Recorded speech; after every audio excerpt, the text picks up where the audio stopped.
Ganito mga kabunyo, ano ang inaamin doon nung DDS vlogger na nagtanong? Ganun talaga kasi ang nangyari. Ha? Sa hindi nakakaalam or sa nakakaalam, pero nakalimutan na natin, si Sara Duterte at saka si PBBM, magkaibigan pa, magkano pa sila noon, magkatandem pa. Naupo sila June 30, 2022. June 30, 2022. Ngayon, pag upo nila nung June 30, 2022, si Sara Duterte hindi sanay sa maliit na budget. Siyempre, ang naiwan sa kanyang budget ni Leni Robredo, yung natitira pa. Kasi 1 year siyempre ang budget, 2025. Ay 2022. Eh siyempre, January to June, si Leni pa ang vice. Kaya nagamit din ni Leni yung kalahati ng budget. Magkano ba ang budget ni Leni? Sabihin natin 700 million. So nakagastos na si Leni, sabihin natin 300 million. O di may natira kay Sarang 400 million. Ang problema kay Sara, hindi siya sanay sa 400 million. Mula July, August, September, October, November, December. So nag-request siya kay PBBM. Naglambing. Sumulat siya kay PBBM mga bandang August. Documented yan Documented yan. Ngayon, pag sulat niya kay PBBM, ang rini-request niya, 525 million yata yon. Ang ibinigay sa kanya, 125 million lang. Confidential funds. Nirelease sa kanya, December 13. Yan yung sinasabi ng mga DDS vloggers, Madam Vice President. Hindi kaya trinaydor ka? Na bakit nirelease sa'yo, katapusan na ng buwan? Nag-request ka, August, binigay sa'yo. Ano na? Katapusan na ng buwan. December, tapos ilang araw na lang. Siyempre, kailangan mong ubusin yon. Mga kabunyog, mga kababayan. Diyan na ngayon pumapasok yung katotohanan na kung naka-receive ka ng budget na 125 million, hindi ka naman obligadong isipin yon, ubusin yon, kung hindi ka kurap. Di ba? Kung hindi ka kurap, sa totoo lang, yun na nga, kaya nga nalalagay sa kontrobersya si Sara Duterte kasi yung pera na 125 million talagang inubos niya. Ganun siya katakaw sa pundo. Parang binigyan ka ng 125 million. Di siyempre kung maubos mo lang dong 50 million, di ibalik mo yung 100 million. I-request mo na lang uli para sa sunod na taon. Bibigyan ka naman uli ng para sa sunod na taon. Hindi Talagang inubos ni Sara yung 125 million. Doon siya ngayon, doon tayo doon. 125 million inubos mo in 11 days? Kaya lang, ang sabi na nga ng mga DDS vlogger, hindi po kaya patibong sa'yo yon. Parang pinapasok ka na inirelease sa'yo December 30 na. Patibong man yan o hindi, ang punto, binigyan kang 125 million, sa totoo lang, kahit yung 25 million, ang hirap mo nang ubusin sa 25 days. Ang hirap mo nang ubusin sa 25 million, ang hirap mo nang ubusin sa 13 days or 11 days. Tayo nga, karamihan sa atin. Ako nga, hindi naman ako nakahawak pa ng ganyan na 5 million or ano. Hindi pa ako nakahawak niyan. Si Sara Duterte, binigyan ni PBBM galing sa Office of the President, binigyan ng 125 million. Kaya lang dumating sa kanya December 13. Bakit natagalan? Siyempre, alam nyo naman ng gobyerno, grabe ang bureaucratic red tape yan. Siyempre, grabe ang proseso. Nakauupo pa rin lang naman. Kauupo pa lang nila June 30. Siyempre, nag-a-adjust pa. So, nai-release talaga kay Sara, December 30 na.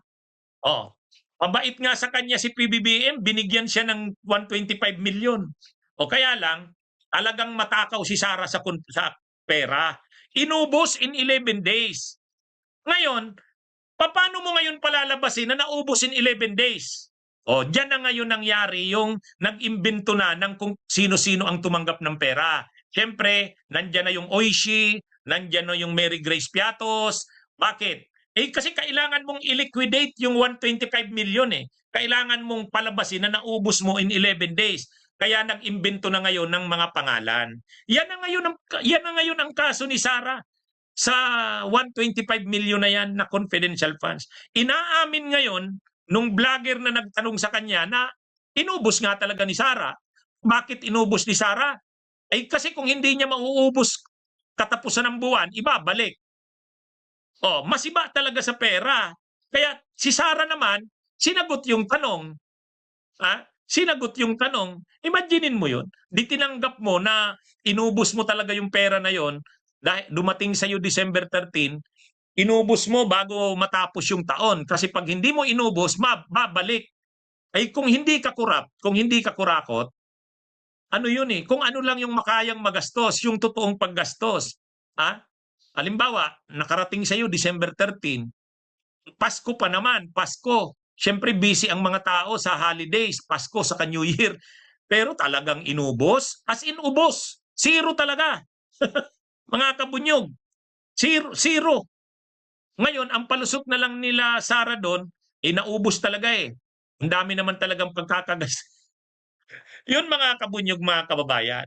Actually, doon pa lang makikita mo na kung anong klasing si Sara. Adik sa pera. Matindi ito. Ngayon, ako sa tingin ko, hindi naman patibong kay Sara yun. Mabait lang si PBBM sa kanya, binigyan nga siya ng 125 million eh. Kaya lang talagang adik sa pera, matakaw. Ngayon, nung 2023, sumunod na taon na, hindi pa sila magkaaway noon. Alam nyo kung anong binigay kay Sara taong 2023? Binigyan siya ng 500 million na confidential fund sa OBP. Binigyan siya ng 150 million na confidential fund sa DepEd. Binigyan siya ng 2.3 billion na budget sa OBP. Binigyan siya ng napakalaking budget sa DepEd.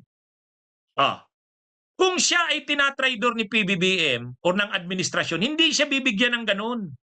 Ibig sabihin, unang taon pa lang, uupo pa lang nila 2022, binigyan na si Sara ng 125 million. Yan na yung confidential funds. Naubos niya in 11 days. Pag sunod na taon na 2023, hindi pa sila magkaaway noon. Alam niyo kung magkano binigay kay Sara? Confidential funds OBP, 500 million. DepEd, confidential funds. 150 million. O ganun, 650 million.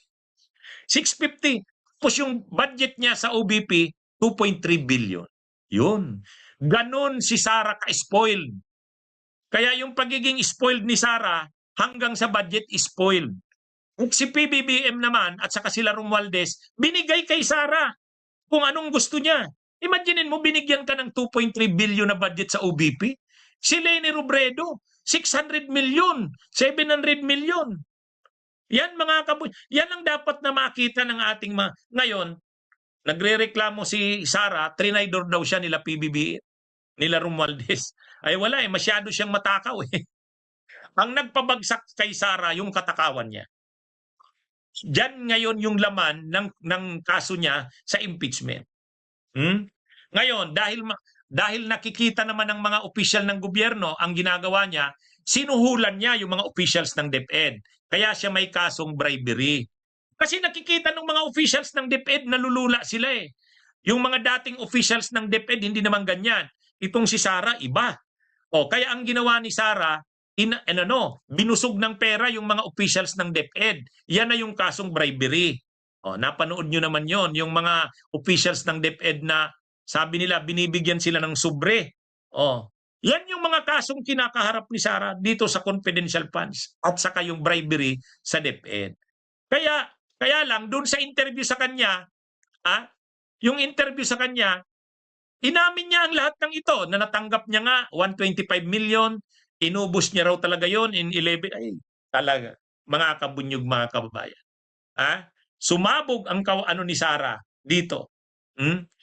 Akala nung nag-i-interview sa kanyang DDS vlogger, pinapaganda nila ang imahen ni Sara. Lalong nasira si Sara doon.